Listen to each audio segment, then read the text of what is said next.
Comenzamos, Mónica. La investigación por el atentado a Miguel Uribe deja en evidencia otro plan macabro que estaban armando los criminales contra una personalidad nacional.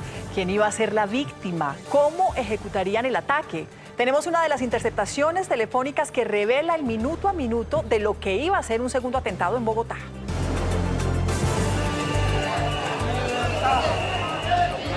Y con una marcha y una misa, las familias de los 9 funcionarios de la Gobernación del Cauca secuestrados por el ELN claman por la liberación de sus seres queridos. Los productores de arroz están listos para levantar el paro que completa ya 9 días. Eso sí, la decisión final dependerá de que el Ministerio de Agricultura llegue a un acuerdo con las empresas industriales del arroz para determinar el precio mínimo del grano. José, y desde ya muchos congresistas le dicen no a la reforma tributaria que planea radicar el gobierno por 26 billones de pesos. Mónica, el presidente de la comisión a donde llegaría esta iniciativa aseguró que la estudiarán, pero le darán cristiana sepultura. Milagro en el Chocó. 3 hermanitos fueron rescatados luego de permanecer varios días en la selva, donde huyeron por los enfrentamientos entre grupos ilegales. A esta hora son valorados en un centro de salud. Gaza se está literalmente muriendo de hambre. En las últimas horas, 21 niños fallecieron por desnutrición. La ONU teme un colapso humanitario total.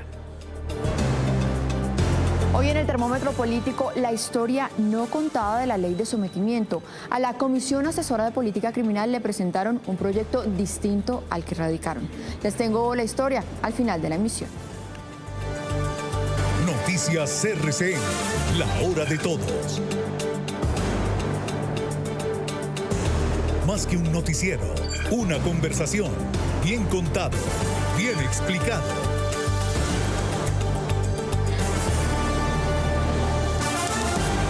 Lo decíamos ayer, lo que falta por conocerse en relación con la violencia política y los planes de atentados en este país es muy grave.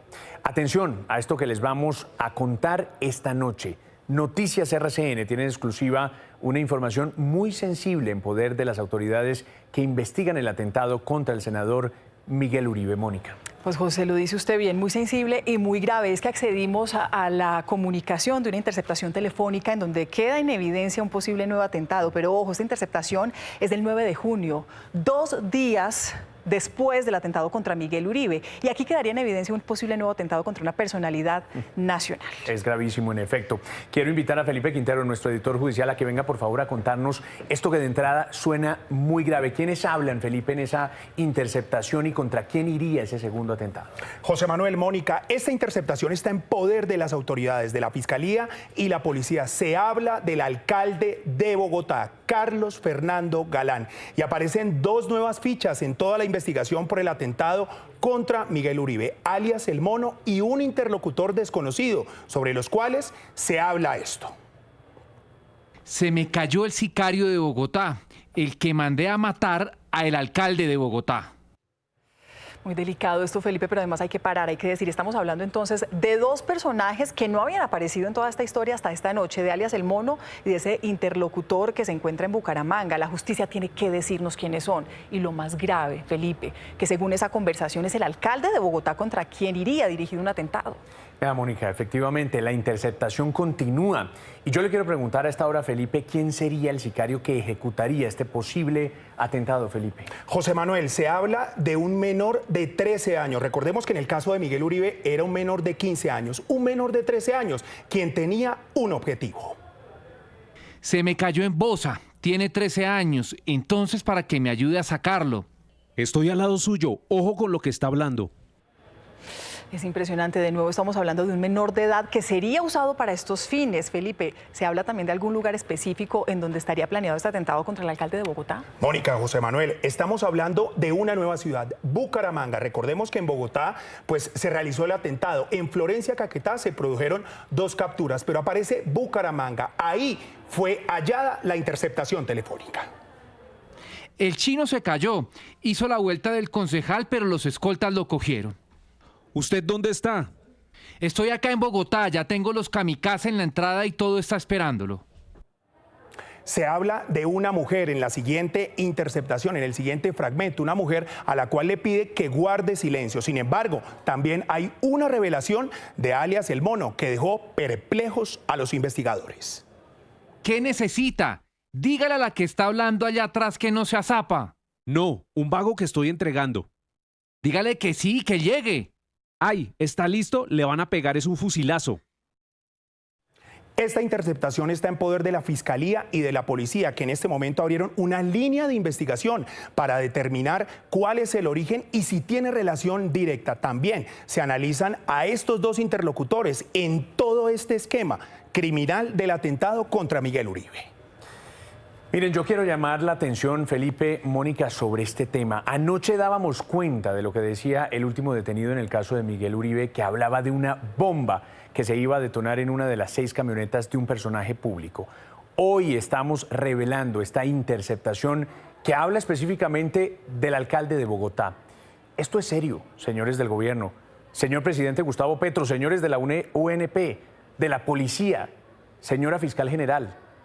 2 hijos de la violencia a cuyos padres asesinaron, hoy están en la mira de los violentos. A Miguel le dispararon, a Carlos Fernando Galán también lo querían matar. ¿Cuál es la respuesta del Estado frente a este desafío? Aquí se necesitan respuestas ciertas y claras y seguridad real para quienes hoy corren un riesgo que no es un invento. Nuestra solidaridad con quienes están siendo amenazados. Información exclusiva y muy delicada la que estamos dando hoy. Así es, José, 7 de la noche, 7 minutos, cambiamos de tema y hablamos de una noticia que nos alegra, pero que también nos tiene que poner a reflexionar. 3 hermanos de 4, 7 y 9 años estuvieron perdidos varios días en la selva del Chocó, a donde tuvieron que huir para esconderse de las balas de los grupos ilegales. Mónica, la violencia, además de obligarlos a dejar su casa y adentrarse en la manigua, los enfrentó a la inclemencia del clima y la amenaza de animales salvajes. Afortunadamente, Mónica, hoy fueron rescatados por la Defensoría del Pueblo y están sanos y salvos. Esta imagen es la de un milagro en medio de la selva de Yoró. Los hermanos de 4, 7 y 9 años se perdieron en la densa vegetación cuando intentaban resguardarse de las balas en medio de un enfrentamiento entre el ELN y el Clan del Golfo. El miedo los llevó a adentrarse en la selva, donde permanecieron 3 días. Tras una intensa búsqueda por agua y tierra, la operación finalizó con éxito. Gracias al trabajo de diferentes organismos de socorro y con el apoyo de la comunidad indígena, rastrearon cada rincón hasta encontrarlos con vida y lesiones menores. Activamos tanto primeramente el mecanismo de búsqueda urgente para lograr la recuperación y retorno a casa de los menores, que es lo primordial. Los niños que salieron caminando por sus propios medios y se acercaron a los equipos de socorro, a esta hora son valorados médicamente. Que los liberen ya. Ese es el clamor de todo un país para que los 9 funcionarios de la Gobernación del Cauca secuestrados por las disidencias regresen a sus hogares. Hoy hubo marchas y misa. Carlos Andrés, buenas noches. Mónica, televidentes, buenas noches. Así es, las callecitas coloniales blancas de Popayán retumbaron con los gritos desesperados de los familiares clamando libertad para sus seres queridos que hoy cumplieron 5 días internados en lo profundo de la selva de la costa caucana del Pacífico. Recorrieron la calle Quinta desde el centro de convenciones Casa de la Moneda a una marcha muy sentida que terminó aquí en el Parque Francisco José de Caldas. Oh, la quiero mucho, que regrese pronto a casa, ella y todos sus compañeros. Aquí lo estamos esperando, toda la familia, que estamos luchando por su libertad. Ellos simplemente son unos contratistas que están ejerciendo su labor y no es nada en contra de ningún grupo subversivo, pero sí queremos que tengan un pronto regreso.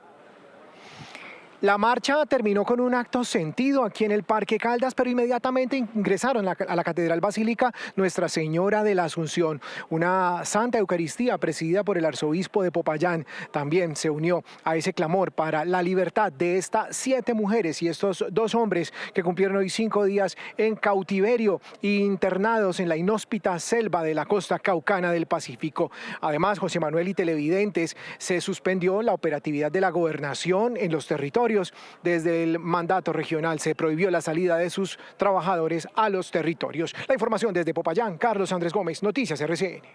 Pues Carlos, gracias por la información desde el departamento del Cauca. Segundo día de discusión entre el gobierno y los arroceros.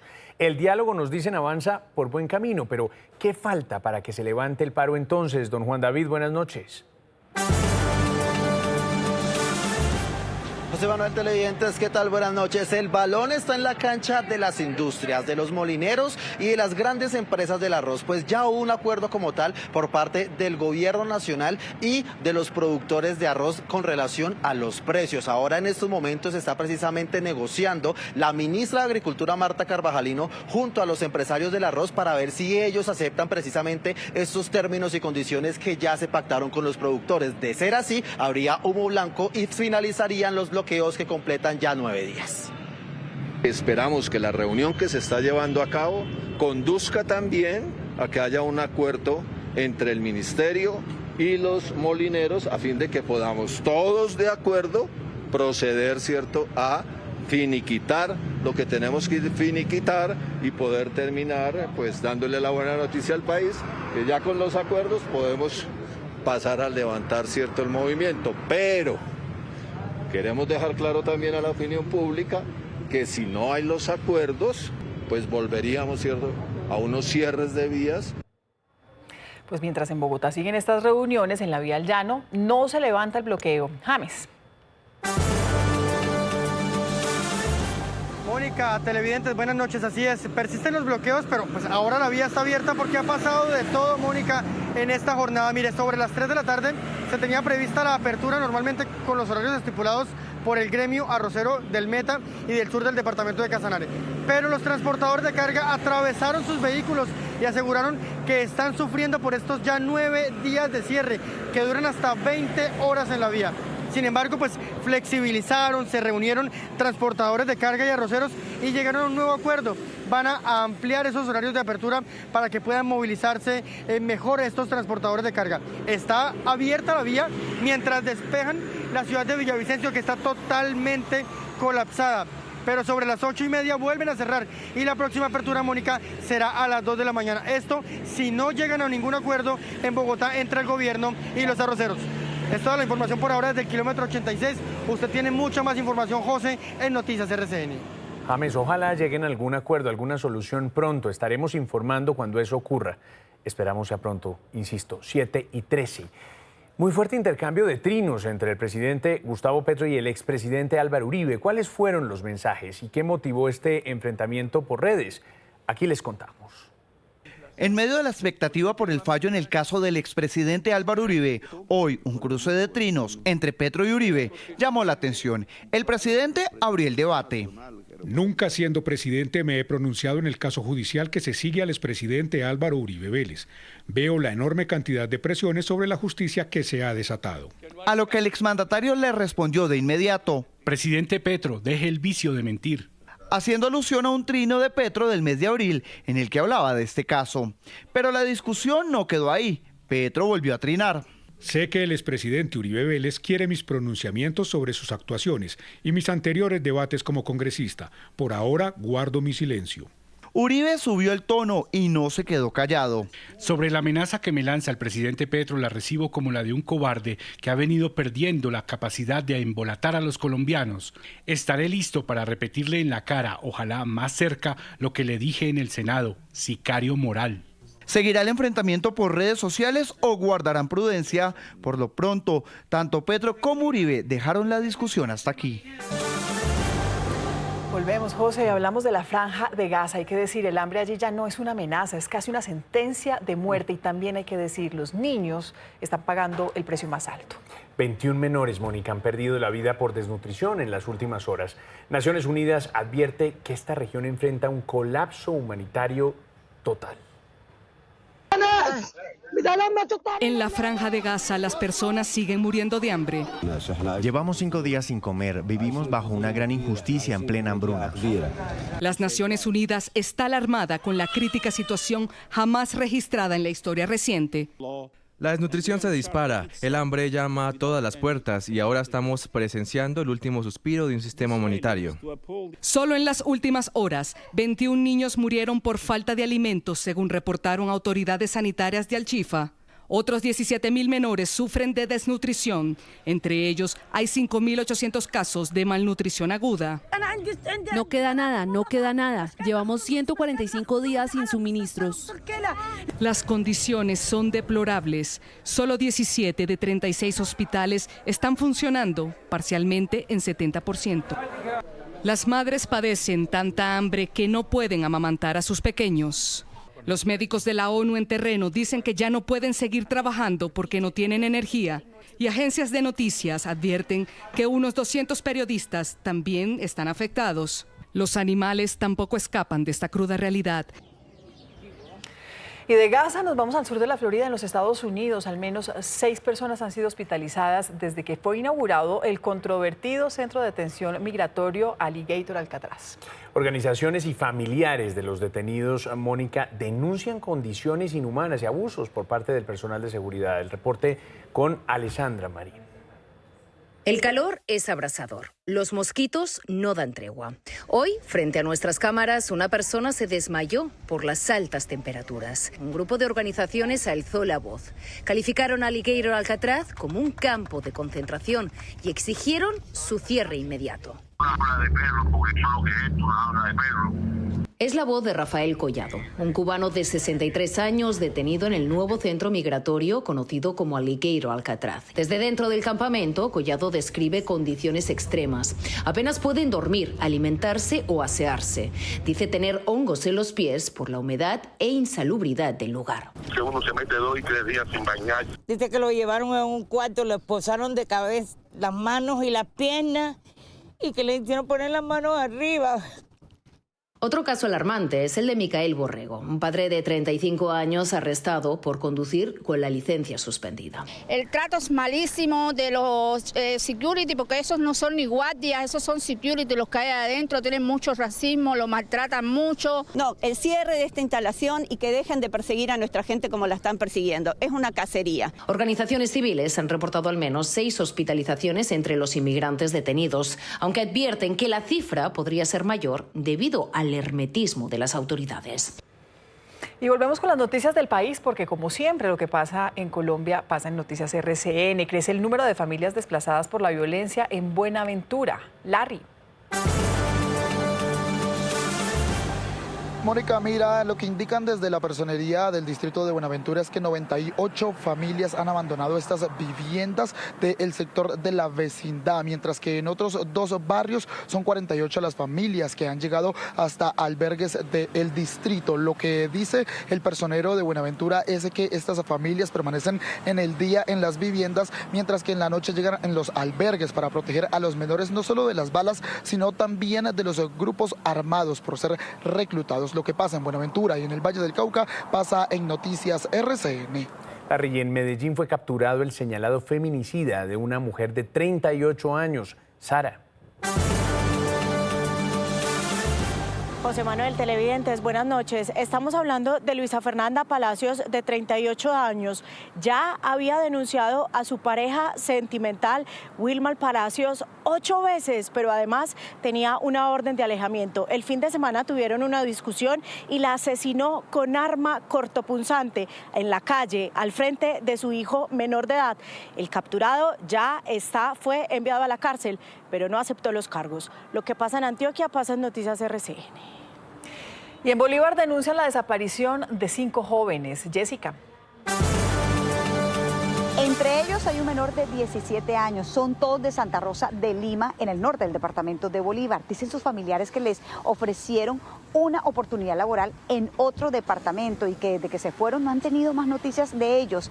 En vez de recibir pruebas de supervivencia, son víctimas de extorsiones, pues llegan a sus manos fotos de sus viviendas y fotos incluso de esas familias poniendo la denuncia ante la Fiscalía. Esto ya está en conocimiento de las autoridades, que en este momento investigan dónde están, qué fue lo que les sucedió. Lo que pasa en Bolívar pasa en Noticias RCN. Muchachos, gracias. Lo que pasa en Colombia pasa aquí en Noticias RCN. Un cambio de tema, no paran los problemas para los maestros tras el cambio de modelo de salud por parte de este gobierno. La Fundación Santa Fe anunció que dejará de atender a profesores del magisterio desde el 31 de julio. Todo esto debido a la terminación del contrato. Los docentes del magisterio han venido enfrentando problemas con el sistema de salud FOMAC a cargo de la fiduprevisora con el nuevo modelo implementado por el gobierno hace más de un año. La Fundación Santa Fe informó que dejarán de atender a los docentes a partir del 31 de julio debido a la terminación del contrato, que aún no es claro si se va a renovar. Se termina el contrato con Fiduciaría La Previsora, por lo que no es posible continuar con la atención a los afiliados al magisterio. Los maestros denuncian que la fiduprevisora no ha realizado los procesos de contratación en los tiempos correspondientes, hecho que afectaría la prestación de servicios. Que agilice el proceso contractual con estos prestadores de servicio de salud. Va a haber una afectación y un traumatismo en la medida de que se dilata el proceso aún más. Pero este no es el único problema de este modelo. Los múltiples trámites y autorizaciones han generado que pacientes pierdan la asignación de exámenes. Un lapso de que la orden del examen es por un tiempo de 3 meses, pero como dilatan tanto los procedimientos, fui 2 veces a que me autorizaran eso y que no, primero que no, luego que hay un protocolo que es como poner un derecho de petición, como una tutela, y hay que seguir unos pasos. Por su parte, la fiduprevisora aseguró que han hecho los pagos y el servicio estará garantizado. Garantizamos que habrá prestación de los servicios, porque nosotros continuaremos. El Ministerio de Educación le solicitó a la fiduprevisora explicar cómo funciona la implementación del nuevo modelo y los pagos. El nuevo presidente del Congreso, Lidio García, se reunió con el presidente Gustavo Petro y el ministro del Interior, Armando Benedetti, en la Casa de Nariño. Discutieron la agenda política prioritaria para este último año legislativo. El senador aseguró que la reforma tributaria es un proyecto impopular que llegaría en un ambiente político complejo. Una tributaria que a mí me parece una tributaria en este momento bien complicado, por muchas cosas, ¿no? Vamos para el año electoral, es muy impopular, pero bueno, tienen todo el derecho a presentarla. Miren, hablando de esa reforma tributaria, fue aún más radical la respuesta del nuevo presidente de la Comisión Tercera del Senado, por donde muy probablemente comenzaría la discusión. Miren y oigan lo que dijo. Vamos a debatir lo que nos toque que debatir y pararnos frente a las injusticias que nos toque que pararnos. Sin duda alguna se vienen debates importantes de presupuesto, tal vez de adición, de movimientos, pero ante todo la reforma tributaria que anuncia el gobierno, la estudiaremos y le daremos cristiana sepultura. Y atención a esta decisión de la Corte Constitucional. El Alto Tribunal le dio la competencia al Consejo de Estado para debatir de fondo el decreto con el que el gobierno convocaba una consulta popular. La Corte aseguró que le compete a la sección quinta del Consejo de Estado emitir un concepto definitivo. Por esta razón envió todas las demandas relacionadas a la consulta. La decisión fue tomada por el magistrado Héctor Carvajal, quien fue abogado del presidente Petro. Gustavo Bolívar lanzó su precandidatura presidencial. Bolívar estará en la lista del pacto histórico que se definirá en la consulta interna de octubre. Habló de los enfrentamientos entre algunos funcionarios del gobierno. Bueno, esas disputas internas, eso es casi imposible que no se presenten, ¿cierto? Yo me refiero a bien rodeadas personas técnicas que tengan la misma agenda del movimiento, que tengan la misma agenda del presidente. Lo que hemos visto acá es que han llegado personas con agendas distintas. Y el drama de una mamá en Bogotá se multiplica con el paso de las horas. La mujer denuncia que su ex esposo se llevó a sus 3 hijos sin autorización. Según ella, el hombre no tiene permitido acercarse a los niños tras una decisión judicial. Esta mujer de 35 años denuncia que sus hijos de 14, 11 y 5 años fueron raptados por su expareja y que pueden estar en peligro. Pues él me maltrataba física y psicológicamente. En una ocasión me puñaleó. El hermano de mi expareja está casa por cárcel por robo y tiene 3 demandas por intento de feminicidio a su expareja. Documentos corroboran su preocupación. Su expareja y el tío de los niños tenían impedimento por ley de acercarse a los menores por presuntos maltratos. Sin embargo, mientras ellos estaban en un parque de Bosa, aparentemente apareció y se los llevó. Prohibir al señor esconder o trasladar de la residencia a sus hijas sin el consentimiento de su progenitora, sin perjuicio de las acciones penales a que hubiere lugar. Advertir que el primer incumplimiento de la medida de protección genera para el infractor multa de 5 a 10 salarios mínimos legales mensuales, convertibles en arresto. Y no sé por qué están haciendo esto hoy. Mi bebé no se quería ir. Ayer se acercó a las autoridades para alertar sobre la desaparición. Dice que tiene confianza en la ley.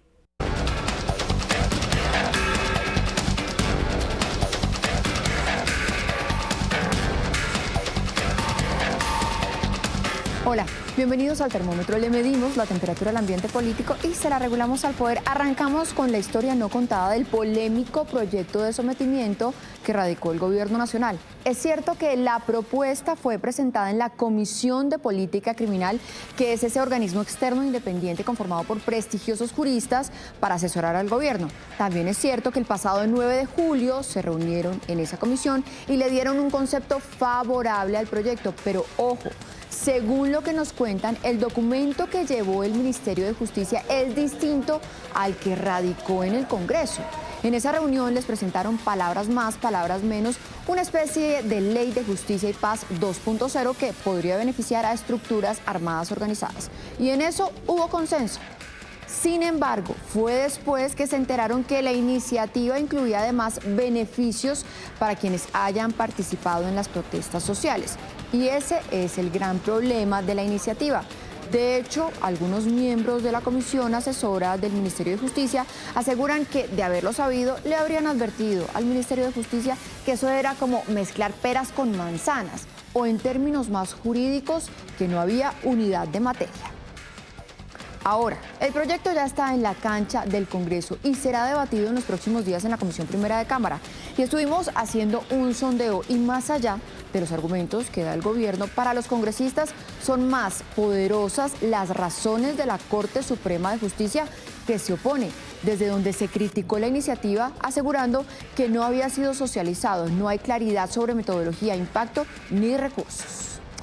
Y hablemos ahora de definiciones, y estas son las de Germán Vargas Lleras. De la reunión que tuvo recientemente con su bancada hay dos cosas que se siguen analizando. Una, que Germán Vargas está muy bien de salud, como un lulo, incluso lo comentaron en esa reunión. Y la segunda, que Vargas dijo que en 2 semanas llegaría a Colombia a hacer campaña, literalmente, eso dijo. Eso sí, no se sabe qué tipo de campaña, si es a la presidencia, pero muchos se emocionaron y creen que él podría lanzarse. Ñapa. En Cambio Radical están pensando muy en serio armar listas cerradas al Congreso y acá les tendremos la actualización. Y cerramos con los proyectos de quien siempre será el hijo de esta casa, don Juan Eduardo Jaramillo, que estrena programa El Vestuario, una serie de entrevistas con personajes del deporte en las que se hablará de todo menos de deporte. Un producto de Win Sports. El primer personaje en pasar será el exdirector técnico de la selección, Jorge Luis Pinto. Pues eso pinta muy bien. Y a Juan, todos los éxitos. Cuando suba o cuando baje la temperatura, acá estaremos con el termómetro político. Feliz noche.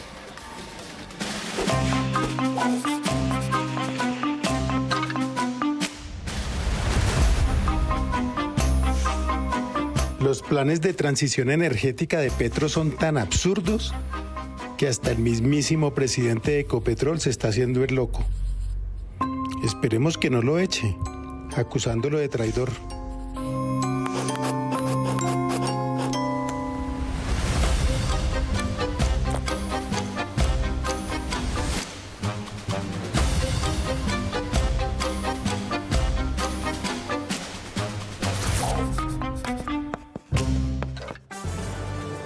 Muy bien, nos despedimos, pero los detalles y reacciones frente a la noticia que les dimos en relación con un posible atentado al alcalde Carlos Fernando Galán y la publicación de una interceptación los encuentran en noticiasrcn.com.